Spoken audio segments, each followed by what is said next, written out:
आज मैं आपको एक कथा सुना रही हूँ, पवित्र दान।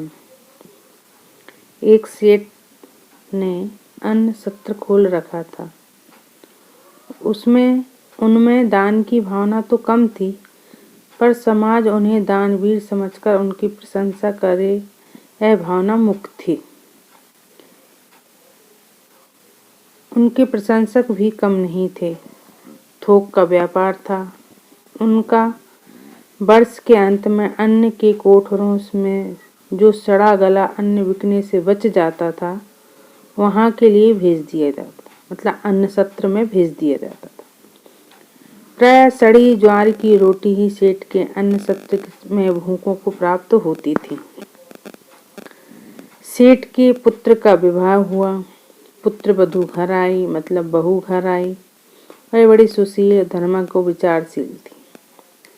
उसे जब पता चला कि उसके ससुर द्वारा खोले गए अन्न सत्र में सड़ी ज्वार की रोटी दी जाती है, तो उसे बड़ा दुख हुआ।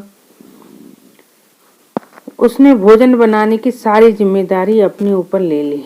पहले ही दिन उसने अन्न सत्र से सड़ी ज्वार का आटा मंगवाकर एक रोटी बनाई और सेठ जब भोजन करने बैठे तो उनकी थाली में भोजन के साथ वह रोटी परोस दी। काली मोटी रोटी देखकर कौतूहलवश सेठ ने पहला ग्रास उसी रोटी का मुख में डाला। ग्रास मुंह में जाते ही वे थू थू थू करने लगे और थूकते हुए बोले, बेटी, घर में आटा तो बहुत है, यह तूने रोटी बनाने के लिए सड़ी ज्वार आटा कहाँ से मंगवाया? पुत्र वधू बोली, पिताजी, यह आटा परलोक से मंगाया है।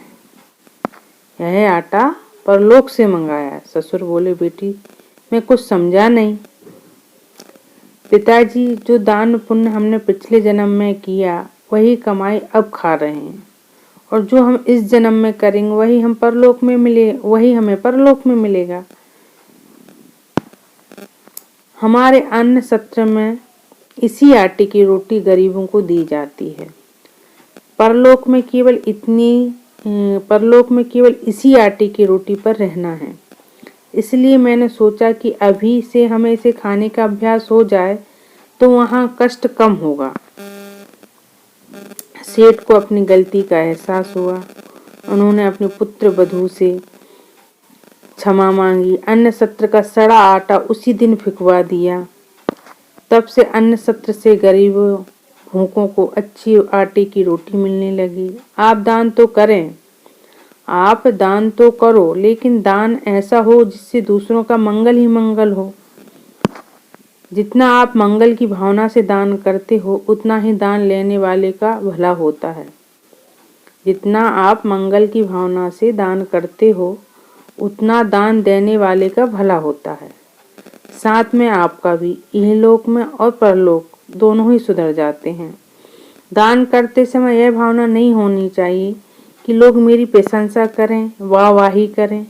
दान इतना गुप्त हो कि देते समय आपके दूसरे हाथ को भी पता ना चले। रहीम एक नवाब थे। वे प्रतिदिन दान किया करते थे। उनका दान देने का ढंग अनोखा था। वे रुपए पैसों की ढेरी लगवा लेते थे और आंखों के नीचे करके उस ढेर में से मुट्ठी भर भर के याचकों को देते जाते थे। वे रुपए पैसों की ढेरी लगवा लेते थे और आंखों के नीचे उस ढेर में से मुट्ठी भर भर के याचकों दे जाते थे। एक दिन संत तुलसीदास जी भी वहां उपस्थित थे। उन्होंने देखा कि यह याचक तो 2-3 बार ले चुका है, परंतु रहीम भी उसे दे रहे हैं। यह दृश्य देखकर तुलसीदास जी ने पूछा, सीख कहाँ नवाबूजू देनी ऐसी देन, ज्यों ज्यों कर ऊंचे चढ़े त्यों त्यों नीचे नैन।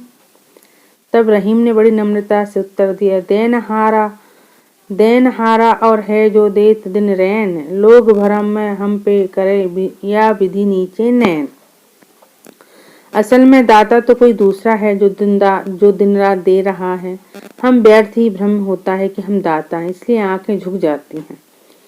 कितनी ऊंची दृष्टि, कितना पवित्र दान श्रद्धा, प्रेम, सहानुभूति एवं नम्रता पूर्वक दो, कुड़कर जलकर खींचकर मत दो। साजाने की गलती नहीं करते। कहा अहम कहो विसर्जित कर विशेष नम्रता से सामने वाले परमात्मा का आशीष पाओ। राधे राधे राधे राधे।